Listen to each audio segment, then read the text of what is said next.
बिस्मिल्लाहिर्रहमानिर्रहीम, अस्सलाम वालेकुम। नाज़रीन, आप देख रहे हैं प्रोग्राम खबर क्या है और मैं हूं आपकी मेज़बान फरजाना सिद्दीक। नाज़रीन, आज प्रोग्राम के पहले हिस्से में हम बात करेंगे कि मुल्क में पानी का बहरान शिद्दत इख्तियार कर गया है। पाकिस्तान में फीकस पानी की दस्तियाबी 1000 मकब मीटर से भी कम हो चुकी है। 70 साल पहले ये दस्तियाबी 4000 मकब मीटर थी। पाकिस्तान बाकायदा तौर पर पानी का मुतासरा तरीन मुल्क करार दिया जा चुका है। मजीद इस मौजू पर बात करने के लिए इस्लामाबाद स्टूडियो से हमें ज्वाइन करेंगे नुमाइंदा खसूसी रियाजुल हक। जबकि दूसरी खबर में हम आपको बताएंगे कि कॉमनवेल्थ और दीगर इदारों के ताउन से माहौलियाती रिपोर्ट जारी की गई है, जिसमें खैबर पख्तूनख्वा माहौलियाती तब्दीलियों से सबसे ज़्यादा मुतासिर होने वाला सूबा करार दिया गया है। आपको बताएं कि मौसमियाती तब्दीलियों की वजह से सूबे में लशमीनिया, हाइपेटाइटिस और सांस की बीमारियां बढ़ने लगी हैं और तो और मुस्तकबिल में शदीद सैलाबों के आने की पेशगोई भी की गई है। इस पर मजीद बात करने के लिए हमें ज्वाइन करेंगे ब्यूरो चीफ पेशावर मुमताज़ बंगिश। जबकि आज की तीसरी खबर में और तीसरे हिस्से में हम बात करेंगे मुल्तान की। मुल्तान में महकमा रेलवे की अराजी पर कब्जा माफिया का राज बरकरार है। अरसा दराज से काबजीन से महकमे की सरकारी अराजी वागुजार नहीं कराई जा सकी है। मजीद इस पर बात करने के लिए हमें ज्वाइन करेंगे नुमाइंदा मुल्तान सरमद अली। तो चलते हैं आज की पहली खबर की जानिब।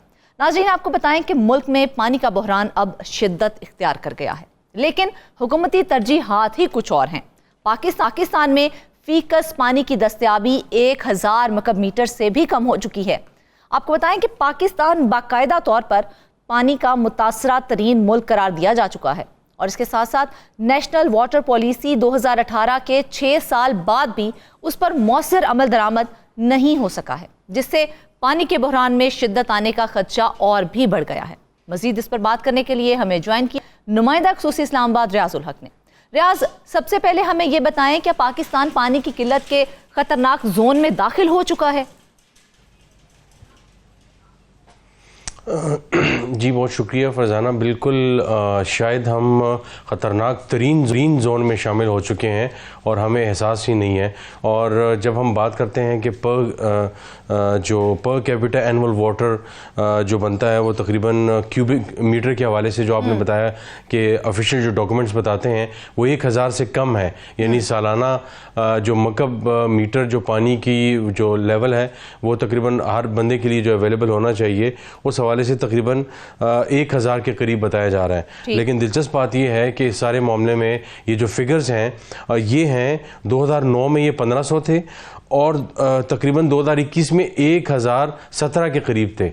और कहा जा रहा था कि ये तकरीबन 2025 में, क्योंकि गवर्नमेंट के पास इस वक्त करंट फिगर्स नहीं है, ये मतलब 2-3 साल पुराने फिगर्स हैं, तो करंटली इस वक्त 450-500 के करीब हम जो है जो इंतहाई खतरनाक तरीन हो जाता है। हम दुनिया में 5वें जो है वो मुल्क कंसिडर कर दिए गए हैं जो वाटर स्कार्सिटी के हवाले से हम इंतहाई डेंजर जोन में हैं। और इसका एहसास तो हमें शायद हमें पता नहीं कब होगा या नहीं होगा, लेकिन आजकल पानी का और कैनाल्स का बड़ा जिक्र भी हो रहा है। तो इसके हवाले से हाल ही में जो है वो तकरीबन कुछ दिन पहले पब्लिक अकाउंट्स कमेटी में कुछ डिटेल्स शेयर की गई थी। उसके बाद कुछ और डिटेल्स हमने भी मालूम हासिल की और जो मालूमात थी वो हैरानकुन थी। मिसाल के तौर पर ऑडिटर जनरल ऑफ पाकिस्तान ने 1-2 पेजेस का पाकिस्तान का वाटर जो सिचुएशन है उसके हवाले से एक ओवरव्यू पेश किया। वो इंतहाई परेशान कुन है और इसके मुताबिक कहा गया कि तकरीबन 2018 में नेशनल वाटर पॉलिसी का प्लान जो है वो मुरतब करने की मंजूरी दी गई कि नेशनल वाटर पॉलिसी बनाई जाएगी, जिसमें तमाम सूबे, तमाम स्टेक होल्डर मिलकर एक पॉलिसी बनाएंगे और उसके बाद आगे बढ़ेंगे। 2018 और अब 2024 ख़त्म हो चुका है, 25 स्टार्ट हो चुका है, तो तकरीबन आप अंदाज़ा लगाएं कि 7वां साल चल रहा है, अभी तक इसके हवाले से कोई पेशरफ्त नहीं हुई। ये इंतहाई अफसोसनाक और हैरानकुन बात है कि मतलब इतना अरसा गुज़र गया, आपने एक पॉलिसी बनाई, नेशनल वाटर पॉलिसी पर अमल दरामद क्यों नहीं हो सका है? क्या मौक़िफ़ पेश किया जा रहा है उनकी जानिब से? देखिए, मौक़िफ़ तो हर दफ़ा जब टारगेट्स मीट नहीं किए जाते हैं या किसी पॉलिसी पे अमल नहीं होता तो मुख्तलिफ हीने बहाने जो है वो बनाए जाते हैं। पिछले जब 18 में ये फैसला हुआ उसके बाद 19 तो साल जो हुकूमत की तैयारी में गुजर गया, तहरीक इंसाफ की हुकूमत थी। 20 में कोरोना स्टार्ट हो गया और 21 के आखिर तक जाके अगस्त सितंबर में कोरोना के बाद चीज़ें और रास्ते खुले। जब सितंबर अक्टूबर हो गया उसके बाद हुकूमत के लिए मुश्किलात बननी शुरू हो गई और अगले साल अप्रैल में हुकूमत ही ख़त्म हो गई। उसके बाद 2022 से हम देख रहे हैं कि शहबाज शरीफ साहब की पहले पीडीएम की हुकूमत, कुछ इंटरिम सेटअप आया काकड़ साहब का, और अब ये वाला सेटअप पिछले 1 साल से 1.25 साल से यहाँ मौजूद है। लेकिन हम ये देख रहे हैं कि पानी के हवाले से तरजीहात जो हैं वो कुछ ज़्यादा नहीं है। पब्लिक अकाउंट्स कमेटी में हमने ये देखा कि जब ये सारे डॉक्यूमेंट्स और डिटेल्स शेयर की गई तो मैंने देखा कि तमाम हुकूमती और अपोजिशन नुमाइंदों में से सेनेटर और जो कौमी असम्बली के मेंबरान थे, किसी ने इस मामले को नहीं उठाया कि ये जो इंतहाई अहम रिपोर्ट पेश की गई है इसके हवाले से क्या जो है वो पेशरफ्त है। वो जो वजारत जो आबी वसाइल है वो इस पर बात करे। वजारत आबी वसाइल अपने मसाइल में जो है वो घिरा हुआ है। अब आपको मैं बताऊँ, हैरान कुन तौर पर पाकिस्तान में इस वक्त 7 बड़े पानी के जो प्रोजेक्ट्स हैं वो चल रहे हैं, जिसमें दियाब मीर बादशाह डैम, जिसमें दासू डैम, मोमन डैम, T5 का एक प्रोजेक्ट है, फिर उसके बाद KTDP एक प्रोजेक्ट है केरसर वगैरह के हवाले की मकाम पे, फिर NGDP एक प्रोजेक्ट है। इन तमाम के हवाले से बड़े हैरान कुन जो है वो डिटेल्स जो है वो पेश की गई और ये तकरीबन 6 माह 7 माह पुरानी डिटेल्स हैं। उसमें कहा गया कि प्लानिंग जो है इन जो दासू है उसकी 40% कंप्लीट हुई है।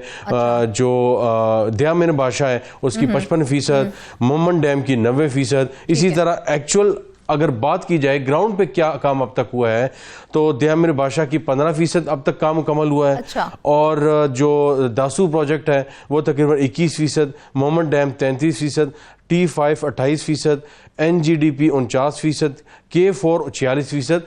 तो आप इससे अंदाजा लगाएं। और अगर फाइनेंशियल की तरफ जाएं, रियाज क्या वजह है आखिर पानी के ज़खायर के लिए जो अमली इक़दाम होने चाहिए वो हमें सिर्फ जो है वो 85% है एक जो प्रोजेक्ट है। और इससे अंदाज़ा लगाएं कि हमारी तरजीहात क्या हैं। फिर PAC में पूरी तफसील से इस पर बहस हुई और एक बात सिर्फ एक रुकन ने यह की कि जनाब जितने आपके प्रोजेक्ट हैं जो सलीम मांडवी वाला थे पाकिस्तान पीपल्स पार्टी के, उनका आपने तो एक भी प्रोजेक्ट मुकम्मल नहीं किया, तो आपकी कौन सी परफॉर्मेंस है जो आप यहाँ पे आए हैं और ऑडिट पैरास डिस्कस हो रहे हैं, जिस पे ज़ाहिर है वजारत के पास को किसी किस्म का कोई जवाब नहीं था। लेकिन अफसोस के साथ कहना पड़ता है कि ये सारे पाकिस्तान के लाइफ लाइन है। ये सारे प्रोजेक्ट K4 कराची और सिंध के हवाले से बड़ा इंपॉर्टेंट है। इसके अलावा दियाब मीर बादशाह डैम, फिर दासू का जो प्रोजेक्ट है ये पूरे पाकिस्तान के लिए इंतहाई इंपॉर्टेंट है। लेकिन यहाँ पे जब यही बात तो समझ में नहीं आ रही है, क्या वजह है कि पानी के ज़खायर के लिए जो अमली इक़दाम होने चाहिए वो सिर्फ कागजों तक ही महदूद हैं? क्या वजह है इसकी, जबकि ऑन ग्राउंड देखा जाए तो हकायक कुछ और दिखाई देते हैं? देखें, उसकी बुनियादी वजह यह है कि कुछ चीज़ें जब डिस्कस होती हैं और चीज़ें बाहर आती हैं तो हमें डिटेल्स पता चलती हैं। मिसाल के तौर पर जितने ये प्रोजेक्ट्स हैं साथ के साथ ये प्रोजेक्ट साथ के साथ पाकिस्तान के नेशनल लेवल के बड़े प्रोजेक्ट्स हैं। ये ऐसा नहीं है कि किसी एक सूबे के लिए या किसी इलाके के लिए है, ये साथ के साथ पाकिस्तान की लाइफ लाइन समझे जा सकते हैं। और इन आप अंदाज़ा लगाएं कि ये सारे के सारे प्रोजेक्ट्स जो हैं ये इंकशाफ हुआ है कि ये सब के सब जो हैं ज़मीन की खरीदो फरोख्त के हवाले से इनके मसाइल चल रहे हैं। मिसाल के तौर पर जो दासू डैम है वहाँ पे तामीर का काम जब कुछ अर्से बाद शुरू होने लगता है तो पता चलता है मकामी लोग पहाड़ों पे चढ़ जाते हैं और वो कहते हैं ये हमारी ज़मीन है। दो मरतबा उनको पेमेंट्स हो चुकी हैं, लेकिन उसके बावजूद उसकी बुनियादी वजह यह है कि पाकिस्तान के पास हमारे पास लैंड रिकॉर्ड का आर्काइवल से जो फवायद हासिल होने हैं वो इससे लाइल्म है कि इस तरह के जो है वो हीले बहाने किए जाते हैं। देखें, उसकी कई वजूहात हैं। मिसाल के तौर पर सबसे बड़ी अफसोसनाक बात यह है कि तकरीबन जितने भी प्रोजेक्ट्स हैं ये अपनी असल जो इनकी कॉस्ट थी, मिसाल के तौर पर 10 अरब में जो है वो दासू प्रोजेक्ट ने मुकम्मल होना था, वो 36 अरब तक पहुंच चुका है। लेकिन अभी तक वो आपकी मैंने परसेंटेज बताई 15 से 20% उसका कंप्लीशन रेट है। तो आप इससे अंदाज़ा लगाएं कि उसकी बुनियादी वजह यह है कि बहुत से ब्यूरोक्रेट्स और बदकिस्मती से कहना पड़ेगा बहुत से पॉलिटिशियंस भी इसमें इन्वॉल्व रहते हैं। ये चीज़ ड्रैग ऑन करे। ये जितनी ड्रैग ऑन करेगी उतनी ही जो है वो जो इसकी प्रोजेक्ट की कॉस्ट है वो बढ़ती जाएगी। अब 10 अरब का प्रोजेक्ट है, 36 अरब तक पहुंच गया है। क्या आपने ये पहले प्लानिंग नहीं की थी कि जनाब जब हमने ये यहाँ पे मकान स्टार्ट करना है, लोग मकान भी जब स्टार्ट करते हैं तो पहले पता लगाते हैं, लैंड रजिस्ट्री देखते हैं क्या इसके डॉक्यूमेंट्स कंप्लीट हैं। आखिर जब ये मंसूबे शुरू किए जाते हैं तो इन तमाम चीजों को मद्देनजर तो रखा जाता होगा ना रियाज, फिर इनको क्यों इतनी कहाँ 10 अरब और कहाँ 36 अरब इतनी ज्यादा लागत बढ़ा दी गई है और अभी भी देखा जाए तो मंसूबा तो नामुकम्मल है। चेयरमैन वापडा सजाद गनी से एग्जैक्टली यही सवाल पूछा गया कि क्या इतने बड़े लेवल के जब आप प्रोजेक्ट्स शुरू कर रहे थे तो क्या आपने कोई असेसमेंट, एनालिसिस, फिजिबिलिटी ये चीज़ें नहीं करवाई थी कि जनाब क्योंकि जितने भी आप ये 7 प्रोजेक्ट्स हैं पाकिस्तान के लेवल, नेशनल लेवल के बड़े और बिलियंस ऑफ रुपीज़ के प्रोजेक्ट्स हैं, क्या आपने किसी एक की फिजिबिलिटी और स्टडी और दूसरी चीज़ें नहीं करवाई कि जनाब हम ये शुरू करने जा रहे हैं? आप जाते हैं, मशीन लगाते हैं, 1 किलोमीटर की दीवार कंप्लीट होती है, फिर पता चलता है मकामी लोग कहते हैं जनाब ये तो उनका इलाका है, कोई स्टे ले लेता है, कोई पहाड़ों पे चढ़ जाता है। तो भैया तो आपको पहले करना चाहिए था। वो कह रहे थे हाँ जी ये करना चाहिए था और ज़ाहिर है मुझे तो कुछ अरसा हुआ है लेकिन उससे पहले मामलात को देखना चाहिए था। तो बड़ी बदकिस्मती की बात है, प्रोजेक्ट के लिए गाड़ियाँ, लैंड क्रूजर्स जो है वो डाले और पता नहीं घरों के किराए, घर जो है वहाँ पे बनना शुरू हो जाते हैं, लोगों को सहूलियात मिलना शुरू हो जाती हैं, लेकिन एक चीज़ अगर नहीं होती तो प्रोजेक्ट की कंप्लीशन नहीं होती। एक और जो बड़ी अफसोसनाक, बिल्कुल, तो एक और जो डिटेल्स शेयर की गई हैं वो एक पानी के कुछ और ऐसे प्रोजेक्ट्स थे और उसमें जो इंकशाफ हो वो इससे भी ज़्यादा हैरानकुन है। वो ये था कि तकरीबन ये सारे इसमें ऐसे प्रोजेक्ट्स हैं कि 10 से तकरीबन 22 साल तक का डिले में अब तक आया और ये अभी तक नामुकम्मल है। अच्छा। और जिसमें कच्ची कैनाल का जो प्रोजेक्ट है ये 10 साल हो गए ये डिलेड जो है ये है। इसके अलावा नीलम जेलंग जो हाइड्रो पावर जो प्रोजेक्ट है ये अपनी डेडलाइन से 8 साल डिलेड है। फिर इसके साथ साथ जो गोलन गोल हाइड्रो पावर प्रोजेक्ट है ये 12 साल अब तक डिलेड है। आप अंदाज़ा लगाएं 12 साल, 22 साल, 10 साल, 8 साल अपने ओरिजिनल टारगेट से ये जो है वो ओवररन कर गए हैं। अपना टाइम जो उनका था कि 2015 में, 18 में, 16 में, 12 में इन्हें कंप्लीट होना था, 2025 हो गया, अब तक ये कंप्लीट नहीं है। गोमल जाम डैम इंतहाई अहम प्रोजेक्ट है ये अभी तक कंप्लीट नहीं हुआ, 7 साल हो गए। मंगला डैम की जो रेजिंग प्रोजेक्ट था उसकी हाइट बढ़ानी थी ताकि उसमें पानी की जो कैपेसिटी वो बढ़ाई जा सके। 2 साल से उस पर कुछ नहीं हो सका, 2 साल पहले ये प्रोजेक्ट कंप्लीट होना जाना चाहिए था। अलाई खावर हाइड्रो जो पावर प्रोजेक्ट है 6 साल उसको हो गए हैं। उसके अलावा खान खावर प्रोजेक्ट है, जबन इलेक्ट्रिक है 6 साल, 4 साल, 5 साल और उनकी जो कॉस्ट है वो तकरीबन कई बिलियंस में बढ़ चुकी है। उसकी डिटेल भी अफसोसनाक है।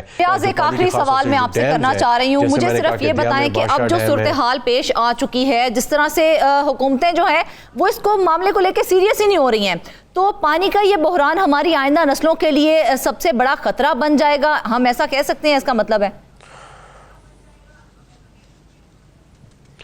ये बिल्कुल ख़तरा बन जाएगा और अगले मेरा ख्याल है कि 3 से 4 साल में हमें अभी इस वक्त परेशानी है लेकिन अगले 3 से 5 साल में मैक्सिमम ये कहूँगा कि पानी के शदीद हमें और मसाइल तो होने ही होने हैं, लेकिन पानी एक ऐसी चीज़ है जो बिल्कुल आप समझते हैं कि लाइफ जिसे कहते हैं ये लाइफ का हिस्सा है आपका। पानी के बगैर तो कोई जीना नहीं है। 5 साल के अंदर हमारे लिए बहुत बड़ा सीरियस मसला शुरू होने वाला है। इस्लामाबाद जैसे शहर में भी पानी की शदीद किल्लत शुरू हो चुकी है। चंद सेक्टर्स को छोड़ के हमारे यहाँ जो गिरदोनवा के इलाके हैं, देहात के इलाके हैं, इवन जो सेक्टर्स सीडीए के सेक्टर्स कहलाते हैं वहाँ पानी का शदीद मसला है। लाहौर के बहुत से इलाकों में मसला है, पंजाब के बेशुमार इलाकों में पानी का मसला हो चुका है। हर एक को मिलनी चाहिए, हर एक को मुहैया होनी चाहिए, लेकिन जिस तरह से हुकूमती रवैया है उसे देखने के बाद तो ये लगता है शायद इन्हें आने वाली नस्लों की कोई फिक्र ही नहीं है। अभी तो ये शायद इसका सामना कर रहे हैं लेकिन आने वाले कई सालों में ये बहुत बड़ा खतरा बनके हम सबके सरों पर मंडलाएगा। नाज़रीन, आपको बताएं कि गैर मुल्की इदारों के ताउन से एक तज्जियाती रिपोर्ट तैयार की गई है जिसमें क्लाइमेट चेंज को खैबर पख्तूनख्वा का संगीन मसला करार दिया गया है और इसमें कहा गया है कि आने वाले दिनों में माहौलियाती तब्दीलियों से खैबर पख्तूनख्वा को सबसे ज्यादा नुकसान पहुंचने का खदशा है। माहौलियाती तब्दीली का ये हाल रहा तो अगले 2 दिहाइयों में खैबर पख्तूनख्वा की 1.5 करोड़ आबादी सैलाब से मुतासिर होगी। इस बारे में मजीद बात करते हैं हमारे पेशावर के ब्यूरो चीफ मुमताज बंगिश से। जी बंगेश, ये बताइएगा कि कौन सी ऐसी बीमारियां हैं कि जिस पर क्लाइमेट चेंज का बराह रास्त असर पड़ेगा? शुक्रिया फरजाना। असल में खैबर पख्तूनख्वा में जब क्लाइमेट चेंज की बात होती है तो बड़ा अजीब सा इसलिए लगता है कि पिछले कोई 8-9 साल से यहाँ पे फॉरेस्टेशन का जो सिलसिला शुरू किया गया था, बिलियन ट्री सुनामी का सिलसिला शुरू किया गया था, तो आम तासुर तो ये था कि शायद इधर क्लाइमेट चेंज के जो असरात हैं वो कम से कम होंगे। लेकिन जो तज्जियाती रिपोर्ट है जो गैर मुल्की इदारों के ताउन से महकमा सेहत और दूसरे इदारों को फराहम किया गया है, उसमें यह बताया गया है कि खैबर पख्तूनख्वा बदकिस्मती से वो सूबा है कि जहां क्लाइमेट चेंज के असरात न सिर्फ ये कि सबसे ज्यादा होंगे बल्कि ये देरपा होंगे और काफी अरसे तक इस पर काबू पाना भी मुश्किल होगा, बशर्ते कि हुकूमत इस पर काबू ना पाए। हुकूमत की जानिब से इस वक्त तक तो कोई स्ट्रेटजी नहीं बनाई गई है, अलबत्ता एक पॉलिसी वजह की गई है ताकि क्लाइमेट चेंज पर काबू पाया जा सके। आपने बीमारियों का जिक्र किया है तो हैरतकुन तौर पर हम महसूस कर रहे हैं कि खैबर पख्तूनख्वा के अक्सर इलाकों में आजकल सांस की बीमारियां बहुत बढ़ गई हैं। इसके अलावा दमे और टीबी की बीमारियां बढ़ गई हैं और इस रिपोर्ट से यह अंदाजा हो गया है कि इन सारी बीमारियों की जड़ जो है वो सिर्फ और सिर्फ क्लाइमेट चेंज है। जो पिछले चंद सालों से हम पहले तो ये सुनते थे कि क्लाइमेट चेंज होगा और इसमें ये होगा और इसमें मुख्तलिफ लोग मुतासिर होंगे, तो उस वक्त हम ये सोचा करते थे कि पता नहीं कब क्लाइमेट चेंज के असरात महसूस होना शुरू हो जाएंगे। लेकिन अब अमली तौर पर हम लोग यहाँ पे बैठ के महसूस कर रहे हैं कि क्लाइमेट चेंज के जो असरात हैं वो हर तबके में और हर जगह में और हर इलाके में महसूस की जा रहे हैं। जिन बीमारियों का मैंने जिक्र किया वो इस वक्त काफ़ी आम है और हमारी डॉक्टरों से बात हुई, डॉक्टरों का ये कहना है कि सिर्फ चंद साल पहले तक ये अमराज इतनी आम नहीं थी कि जितनी आम ये हो गई हैं। पानी से जो अमराज लगती हैं उसका बराह रास्त असर उसका भी क्लाइमेट चेंज से है। और इस वक्त खैबर पख्तूनख्वा जो है वो सूबा है कि जो क्लाइमेट चेंज से इस रिपोर्ट के मुताबिक सबसे ज्यादा मुतासिर हो रहा है। मलेरिया और डेंगू, जी बिल्कुल, मलेरिया और डेंगू की जो बीमारियां हैं ये यहाँ पे काफ़ी बढ़ रही है। खुसूसन डेंगू तो पिछले 2-3 साल से यहाँ का इतना बड़ा मसला बन चुका है कि मतलब मौसम आने से पहले ही महकमा सेहत और पब्लिक हेल्थ के इदारों को उसके इंतजाम करने पड़ते हैं, लेकिन इसके बावजूद ये बीमारी जो है ये ख़त्म नहीं होती, बल्कि हर साल एक नई तादाद के साथ, एक बड़ी तादाद के साथ ये बीमारी आ जाती है और काफ़ी लोगों को मुतासिर करती है। लेकिन अब कहा ये जा रहा है कि मलेरिया और डेंगू की फैलने की जो शरह है उसमें अब आने वाले दिनों में, आने वाले सालों में 30 से 40% तक इजाफा होगा। पहले ही इस बीमारी की वजह से डेंगू से अमवात भी वाक़या हो रही है। कर इस मुनासिबत से इसके पहले में इसी तरह से इजाफा हुआ है तो जाहिर है इससे काफ़ी अमवात भी होंगी। सिर्फ यही नहीं बल्कि जो पानी से पैदा होने वाले अमराज हैं, जो हैज़ा की बीमारियां और इसके साथ पानी की दूसरी जो बीमारियां हैं, हेपेटाइटिस ए की मिसाल हम ले लें तो इससे कहते हैं कि क्लाइमेट चेंज की वजह से 10 से 20% इजाफा हो सकता है। सिर्फ ये नहीं, मैंने सांस की बीमारियों का ये तो हो गई ना बीमारियां जो क्लाइमेट चेंज की वजह से हमें जिनका सामना करना पड़ रहा है। इसके साथ साथ हम अक्सर सुनते हैं कि मौसम गर्म हो रहा है, क्या इसका भी क्लाइमेट चेंज से कोई ताल्लुक है? रिपोर्ट में कुछ इस बारे में जिक्र मौजूद है? जी बिल्कुल, ये भी कहा गया है कि जो मौसम गर्म होगा तो दमा और ब्रोंकाइटिस के जो असरात हैं ये बढ़ेंगे और 10 से 20% इसमें इजाफा होगा। इसके अलावा ये भी कहा गया है कि आने वाले सालों में जो दर्ज हरारत है, पहले ही इधर माजी के निस्बत काफ़ी गर्मी पड़ती है, इवन जो सर्दियों का मौसम है वो बहुत शॉर्ट हो गया है और अब तो ये कहा जा रहा है कि दर्ज हरारत में कम से कम 5.3 डिग्री सेंटीग्रेड का इजाफा होगा। 5.3 डिग्री सेंटीग्रेड का मतलब यह है कि जिन इलाकों में दर्ज हरारत 40 डिग्री सेंटीग्रेड था अब वहां 45 डिग्री सेंटीग्रेड से भी तजावज कर गया है और जिन इलाकों में इससे भी ज्यादा है 48 है, तो आप अंदाजा लगाएं कि जब ये टेम्परेचर होगा तो उस वक्त सूरत हाल क्या होगी। तो माहिरीन ने यह भी कहा है, बल्कि रिपोर्ट में भी इसका जिक्र किया गया है कि जब दर्ज हरारत बढ़ेगी और गर्मी की जो लेंथ है वो बढ़ेगी और इसके अलावा दर्ज हरारत में इजाफा होगा तो उससे जो दिल के अमराज हैं, कार्डियोवैस्कुलर डिजीजेज हैं और इसके अलावा जो दूसरे सांस और दिल से वाबस्ता जो अमराज है उसमें भी इजाफा होगा, जो हेल्थ के हुकाम के लिए बायस तशवीश इसलिए है कि पहले से ये अमराज जो है यहाँ पे ज़्यादा हैं और उससे निपटने के लिए हमारे पास जो सहूलियात हैं, हमारे पास जो इंफ्रास्ट्रक्चर है, हमारे पास जो हॉस्पिटल्स हैं, वो इंतहाई कम पड़ रहे हैं। खुसूसन हमारे अस्पतालों में ICU तक की जो सहूलियात हैं वो अभी आम अमराज के लिए भी लोगों को दस्तयाब नहीं है। CCU की सहूलियात जो हैं वो इंतहाई महदूद हैं। मतलब हर शख्स को ICU में और CCU में बेड मिलना भी बहुत मुश्किल काम है इन हालात में। अब अगर अल्लाह न करे ये क्लाइमेट चेंज के जो असरात हैं उससे हमने अपने आप को महफूज ना किया तो ये इससे दुगना हो जाएंगे और फिर महकमा हेल्थ को और पब्लिक हेल्थ को इससे निपटना काफ़ी मुश्किल हो जाएगा। खैबर पख्तूनख्वा में ख़ुसूसन किस तबके के लिए देखा जाए तो माहौलियाती तब्दीली खतरे की घंटी साबित हो सकती है? हाँ फरजाना, ये जो आपने सवाल किया ये वाकई एक तशवीश की बात है। शायद आपका मतलब बच्चों से हो और ख़वातीन से हो, और वाकई इस रिपोर्ट में बाकायदा तौर पे जिक्र किया गया है कि इससे ज़्यादातर जो मुतासिर होने वाला तबका है वो ख़वातीन है और बच्चे हैं। हम देखते हैं इसकी बड़ी सिंपल सी मिसाल है। 2022 के जो सैलाब आए थे, कहा जा रहा है कि क्लाइमेट चेंज ही की वजह से, हालांकि खैबर पख्तूनख्वा में पहले ऐसे कभी सैलाब नहीं आए। पहले लोग कहा करते थे कि कालाबाग डैम ना बने क्योंकि इससे जो है नौशहरा और आसपास के इलाकों में सैलाब आ जाएगा। 2022 में और इससे पहले भी हमने देखा, लेकिन 2022 का सैलाब हमने देखा वो तो ऐसे ही, ना तो कोई डैम था, ना कोई इस तरह की कोई तब्दीली आई थी इंफ्रास्ट्रक्चर के हवाले से या किसी और हवाले से। लेकिन इसके बावजूद 2022 का जो सैलाब था वो कहते हैं कि क्लाइमेट चेंज ही की वजह से आया, जिसमें 6 लाख लोग जो हैं वो बेघर हुए और इसमें 68 अरब रुपए का नुकसान हुआ। अच्छा। अस्पतालों और स्कूलों का इंफ्रास्ट्रक्चर तबाह होकर रह गया और ज्यादातर नुकसान बच्चों और खवातीन को पहुंचा। बच्चों और खवातीन को कैसे पहुंचा? उसकी सेहत जो है, खवातीन की जो सेहत जो है वो काफी हद तक मुतासिर हुई। खुसूसन जब वो डिस्प्लेस हो गई तो उनको तरह तरह के मसाइल पैदा होने लगे, खुसूसन मैटरनिटी के मसाइल, और इसके अलावा इससे मुल्क जो दीगर खवातीन के अमराज होते हैं उस पर इजाफा हुआ। और बच्चे कैसे मुतासिर हुए? बच्चों की तालीम मुतासिर हुई, उनके जो स्कूल तबाह हो गए, उन घरों से दूर हो गए, वो पहले डिस्प्लेस रहे, फिर जब अपने इलाकों में आ गए तो जाहिर है उनकी तालीम की जो वो एक तातुल का शिकार हो गया। कुछ बच्चे जो है वो ड्रॉप आउट हो गए। इसकी बड़ी वजह जंगलात की कमी भी कहा जाता है, तो क्या समझते हैं आपके क्लाइमेट चेंज से जो पहाड़ी इलाके हैं वो महफूज रह सकते हैं जहां पर जंगलात की बहुतात हैं? आम तासुर तो यह है कि जहां पे जंगलात हो वहां पे क्लाइमेट चेंज का ज्यादा असर नहीं होगा, लेकिन मसला यह है कि उन इलाकों में हम उसके गिर्द कोई दीवार खड़ी नहीं कर सकते कि उसको कर दे कि ये इलाके क्लाइमेट चेंज से महफूज हो गए और उसके साथ वाले इलाके जो हैं वो क्लाइमेट चेंज से वो नहीं है। क्लाइमेट जो है वो पूरे इलाके, पूरे खित्ते का मसला होता है। उधर अगरचे वो जो फॉरेस्टेशन है उसकी वो तो ज्यादा होती है, लेकिन अगर हम चतराल की मिसाल ले लें तो वहां पे फॉरेस्टेशन तो है लेकिन वह उधर ग्लेशियर का मसला है।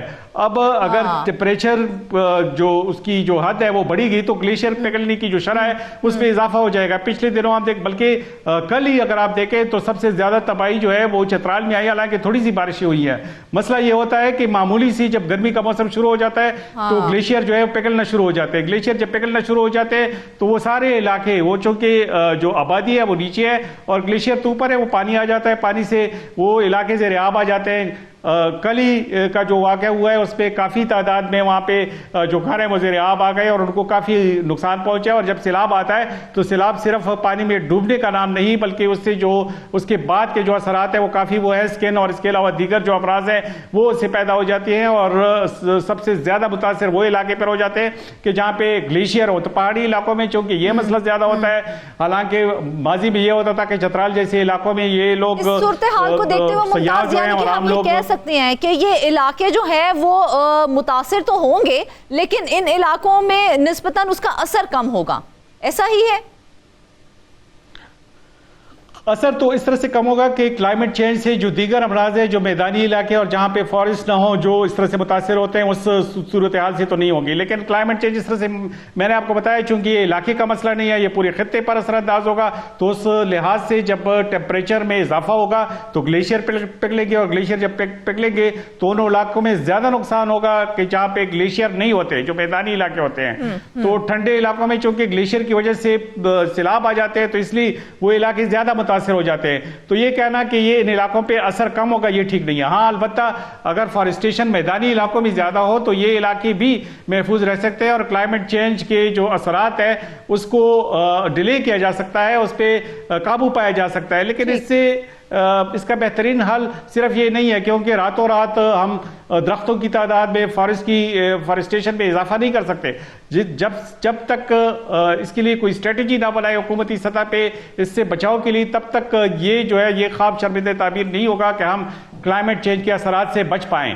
अब खैबर पख्तूनख्वा में सिवाय फॉरेस्टेशन के क्लाइमेट चेंज से बचने के लिए कोई लाया अमल मुरतब नहीं किया गया। अब जब ये रिपोर्ट आई है, तज्जियाती रिपोर्ट जब आई है, तो इसके बाद हुकूमत को यह एहसास हो चला है और अब क्लाइमेट चेंज से निपटने के लिए इकदाम की जाएंगे। लेकिन यहाँ पे जो सबसे तशवीश की बात है वो ये है कि इन्वायरमेंट जो है खैबर पख्तूनख्वा में सबसे निगलेक्टेड सेक्टर है और सबसे कम फंडिंग जो होती है वो एनवायरनमेंट की होती है। इसी वजह से जब एनवायरनमेंट के पास इन शोबों में कोई सरमायाकारी ही नहीं होती, कोई फंडिंग ही नहीं होती, तो जाहिर है इसका असर तो क्लाइमेट चेंज पे होगा। क्लाइमेट चेंज की तदारुक के लिए कुछ ना कुछ तो करना पड़ता है। देखा जाए जहां पर फंडिंग होती है, हमने तो उन इदारों का भी बेड़ा गर्क ही होते देखा है यहाँ पर, लेकिन कोई भी इकदाम नहीं किए जाते हैं। खैर, मुझे ये बताइए कि क्विक रिलीफ के लिए अगर देखा जाए तो हुकूमत शॉर्ट टर्म में क्या करेगी? अब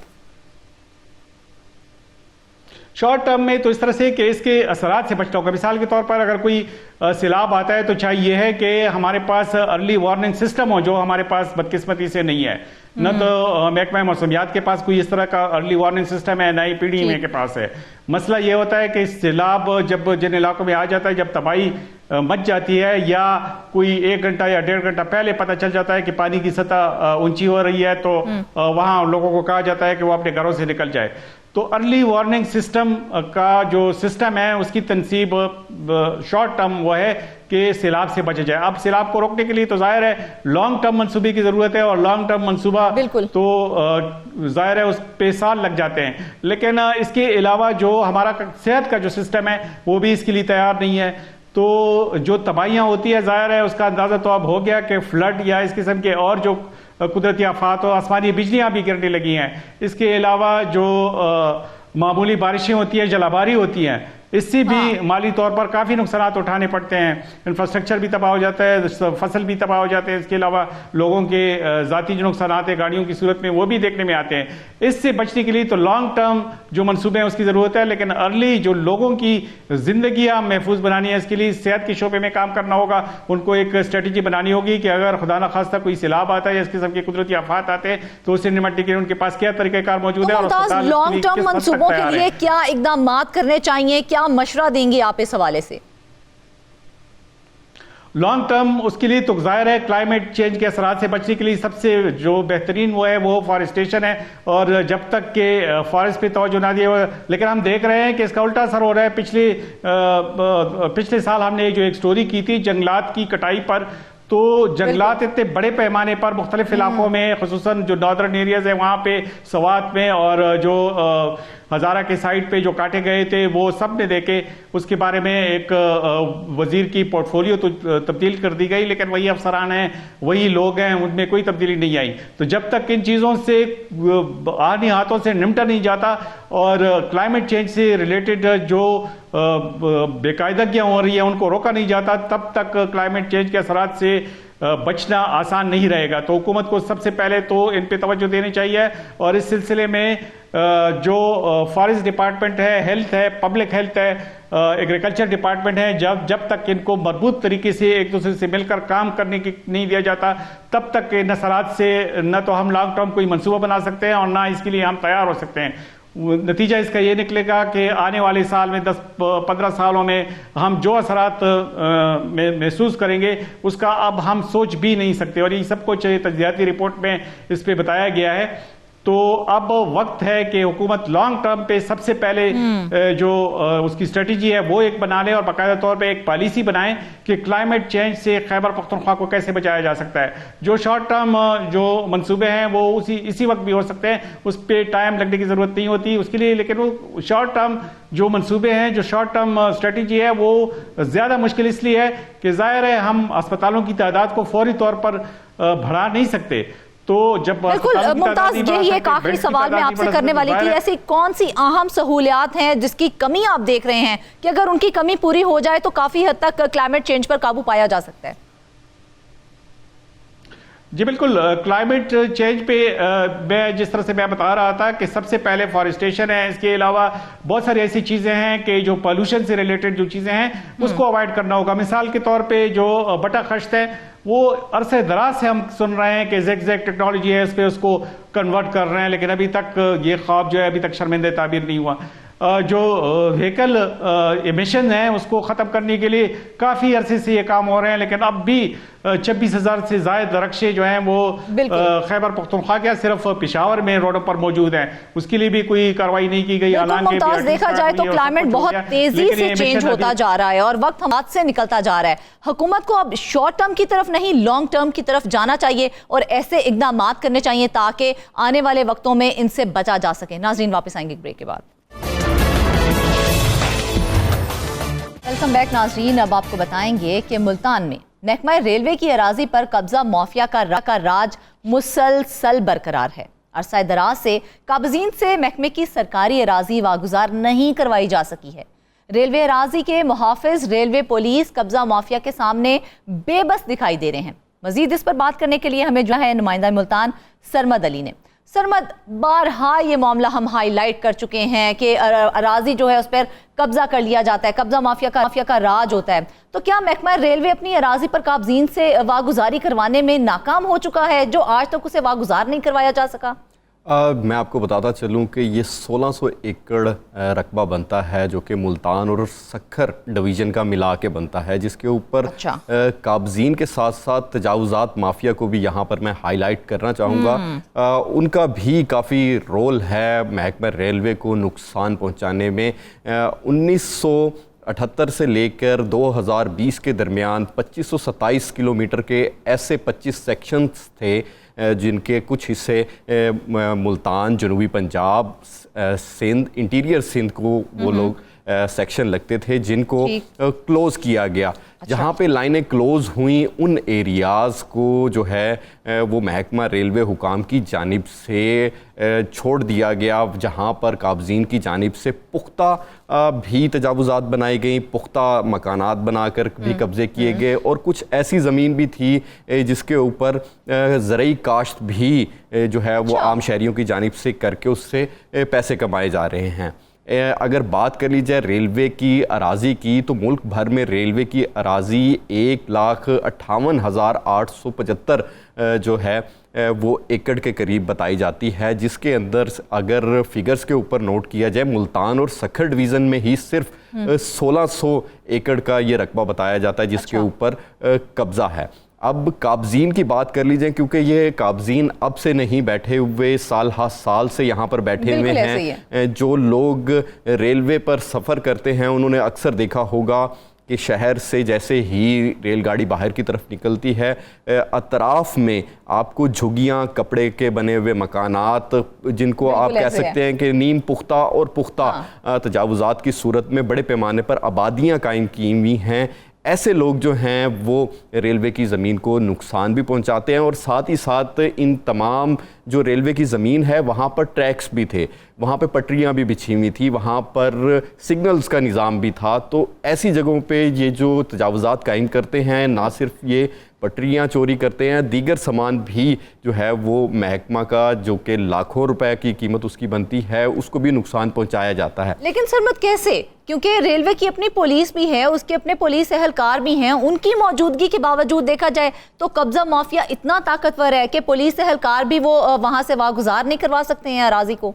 अच्छा, इसके लिए आपने रेलवे पुलिस का जिक्र किया तो मैं रेलवे पुलिस एक्ट 1977 की बात करता जाऊं। इसके अंदर वाज़े तौर पर लिखा हुआ है कि जो रेलवे की तनसीबात हैं, रेलवे ट्रैक्स हैं और रेलवे में सफ़र करने वाले मुसाफिरों समेत जो अशिया रेलगाड़ियों के ज़रिए आती जाती हैं, उन तमाम चीज़ों की मुहाफ़िज़ पुलिस है। बिल्कुल ठीक है। अब ये जो जिन 25 सेक्शंस का मैंने जिक्र किया है, जिनकी 1669 एकड़ अराजी पर कब्जा है, यहाँ पर सिर्फ और सिर्फ 535 ऑफिशियल्स जो कि मुख्तलिफ ओहदों पर तैनात हैं, वो वहाँ पर ड्यूटी करते हैं। और अच्छा। पुलिस अहलकारों की अगर बात कर ली जाए तो वहाँ पर पुलिस अहलकारों की तादाद 233 है। इन 25 सेक्शंस के ऊपर सिर्फ 233 पुलिस अहलकार रेलवे पुलिस की जानिब से डिप्लॉय किए गए हैं, जो कि बहुत ही कम तादाद है रेलवे पुलिस की। इस वजह से भी महकमे को जो है वो कब्ज़ों का सामना करना पड़ता है, क्योंकि जब इदारे के पास मैन फोर्स नहीं होगी तो वो कब्जे वागुजार नहीं करवा सकेंगे। सरमद, हमने ये भी तो देखा है जहाँ पर वो पुलिस है, जहाँ पर इतनी नफरी मौजूद है, वहाँ पर भी हमने कब्जे होते देखे हैं। बिल्कुल ऐसा ही है। आप ये भी कहा जा सकता है कि जो काबज़ीन हैं, जो तजावुज़ात माफिया है, वो काफ़ी जो है वो पंजे गाड़े हुए हैं इस सिस्टम के अंदर। उनको जहाँ पर मौका मिलता है वो वहाँ पर जो है वो कब्ज़ा कर लेते हैं। अब बात करें ये 25 सेक्शंस की, तो ये बात हो गई।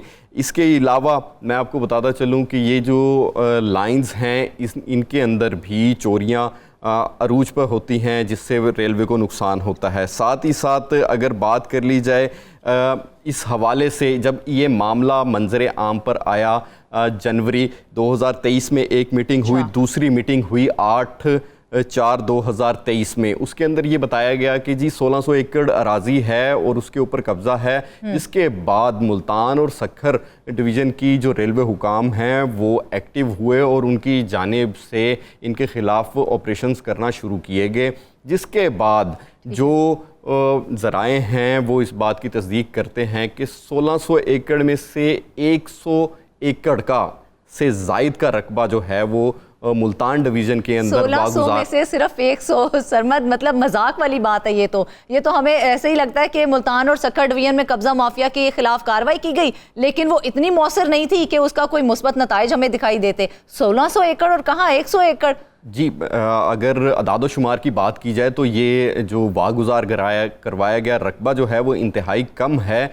इसके पीछे अभी मैंने आपको पुलिस का जिक्र कर दिया कि रेलवे पुलिस की जो तादाद है वो कम है। दूसरी बात कि रेलवे पुलिस के पास इतने ज़्यादा इख्तियारात नहीं हैं कि वो जाकर जो काबज़ीन हैं उनको वहाँ से कार्रवाई कर सकें। उसके लिए किसी भी किस्म की कार्रवाई के लिए जो मुतलका जगह होती है वहाँ की ज़िले इंतज़ामिया को और जो ज़िले पुलिस है रेलवे पुलिस को, इन दोनों की मदद लेनी पड़ती है।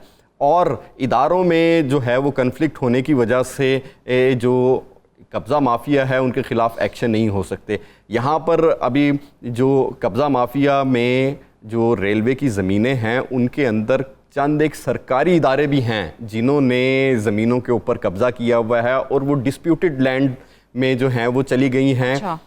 चंद इदारे कहते हैं महकमा अनहार और दीगर इदारों के साथ रेलवे के महकमे के काफ़ी डिस्प्यूटेड लैंड है। वो कहा यह जाता है कि ये ज़मीन हमारी है, दूसरा सरकारी इदारा कहता है कि ये ज़मीन हमारी है। ठीक है। तो इस तरह के भी काफ़ी ज़्यादा मसले मसाइल जो हैं वो रेलवे। लेकिन सरमद, एक और चीज़ जो मुझे समझ नहीं आ रही, क्या वजह है कि रेलवे पुलिस एहलकारों के इख्तियारात को इतना महदूद रखा हुआ है कि वो उनकी मदद के बगैर कोई कार्रवाई नहीं कर सकती, हालांकि सबसे ज़्यादा रेलवे की अराजी के ऊपर कब्जा है। रेलवे जो है उसको देखें, यहाँ पर क्वांटिटी नंबर गेम आ जाती है। पुलिस की तादाद कम है, उसके बाद उनके पास इख्तियारात नहीं हैं। जब भी वो एक्शन करने का करते हैं तो बहुत सारे लीगल रास्ते भी जो तजावुज़ात माफिया अपनाती है अदालतों की तरफ चली जाती है, क्योंकि वो काफ़ी अरसे से मुकीम हैं। उसके बाद वो इस चीज़ की रेट की तरफ चले जाते हैं कि जी हम यहाँ पर काफ़ी अरसे से मुकीम हैं, या तो हमें मुतबादिल जगह दी जाए या हमें जो है इसके अलावा कुछ अरसा रहने दिया जाए। तो वो जब तक मामला चलते रहते हैं तब तक पुलिस भी, और चाहे वो ज़िले इंतज़ामिया भी हो और चाहे वो सूबे की पुलिस भी हो, तो वो जो जितनी एक पुलिस फोर्स मौजूद है, क्या इंस्पेक्शन के हवाले से उन्हें कोई टाइम पीरियड नहीं दिया जाता कि आपने हर इतने टाइम के बाद उस एरिया में जाना है, उसकी इंस्पेक्शन करनी है? अच्छा, जिस तरह निज़ाम मौजूद नहीं इस हवाले से? बिल्कुल, इस एक निज़ाम मौजूद है। जिस तरह माली मामलात का साल के बाद एक इंस्पेक्शन होता है, उसी तरह ज़रई अराज़ी हो, महकमे की अराजी हो तो उसका अराजी का भी ऑडिट होता है। उसके लिए बाकायदा इंस्पेक्शन किया जाता है कि कहाँ कहाँ पे हमारी अराजी पड़ी हुई है। जो भी ज़मीन किसी महकमे के नाम होती है तो वो बाकायदा तौर पर उसकी भी रजिस्ट्री इंतकाल का सिस्टम की तरह का ही महकमे के नाम उस जगह को किया जाता है। लेकिन सरमद देखा जाए तो इस तमाम चीज़ों को कोई भी सीरियस लेके नहीं चलता। अगर सीरियस लेके चलता होता तो ये तमाम मामलात हमें पेश ना आते। शॉर्ट आंसर मुझे आपसे चाहिए। मुझे सिर्फ ये बताएं कि महकमा रेल निब से जो है वो वागुजारी मुहिम जो है वो शुरू की गई थी, किस हद तक कामयाब रही है वो? किस हद तक कामयाबी के मैं पहले भी कह चुका हूँ कि आटे में नमक के बराबर है। जो ज़राए हैं उनका ये कहना है कि अगर मैंने अभी बात की है सिर्फ मुल्तान और सखर डिवीज़न की, अगर मुल्क के भर की बात की जाए तो तकरीबन ये 9000 एकड़ से ज़ायद जगह बनती है जिसके ऊपर तजावुज़ात कायम हैं जो कि पुख्ता भी हैं। और ये 9000 एकड़ में ज़रई अराज़ी भी है, कमर्शियल अराज़ी भी आती है। मुल्क भर में ये रेलवे की जो ज़मीन है उसके बारे में ज़राए कहते हैं कि उनके ऊपर कब्ज़ा है और तमाम डिवीज़न जो हैं उनके ऊपर कोशिशें कर रही हैं और सब उम्मीद पे दुनिया कायम है। सरमद हमें तो यही दिखाई दिया है कि जो वागुजारी मुहिम है वो आटे में नमक के बराबर है, लेकिन हर बंदा अगर अपनी ड्यूटी टाइमली अगर वो दे और सर अंजाम दे तो मेरे ख्याल में इस तरह के जो कब्जे हैं और तजावुजात हैं वहाँ पर ना हो और ये तमाम ज़मीनें जो हैं आराम से अराजी जो है ये वागुजार कराई जा सकती है। नाजरीन, इसके साथ ही आज के प्रोग्राम से बस इतना ही। ढेर सारी दुआओं में हमें याद रखिएगा। इजाज़त दीजिए। अल्लाह हाफ़िज़।